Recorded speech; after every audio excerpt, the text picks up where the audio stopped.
বয়সের নারী মনে করছে। কারণ এই যে গতানুগতিক ধারায় যারা যে দল রয়েছে বা আদার যে দলগুলো রয়েছে এখানে তো এতটা ফ্লেক্সিবল না, বা এখনও হচ্ছে ধরেন যারা রাজনীতি করেন তারা হচ্ছে কর্মস্থলে ছিল 6.5 গৃহস্থলে ছিল, এখন দেশে কিছু করতে চাচ্ছে।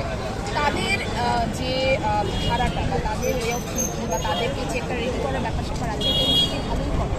তো এই জন্য ওই যে ফ্লেক্সিবিলিটিটা পাচ্ছে তারা চলে আসছে। তার আমি দেখার মতো যে এখানে মানে একদম ছোটো থেকে দেখা যায় কলেজে পড়ছে এরকম থেকে একদম হচ্ছে বয়স্ক মহিলারাও আছে এবং তারা নিজে থেকে আসে। তো আপনাদের মূল নীতিটা কি হবে?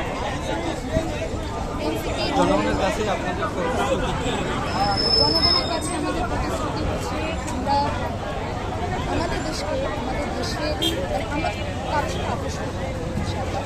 এবং এনসিপির মূলনীতি এখন কী হবে আমি তো জানি, বাট হওয়া উচিত যেটা সেটা হচ্ছে দেশ আমার, রাষ্ট্র আমার, এবং এই দেশে আদার্স কোনো দেশের অধীনস্থতা চলবে না।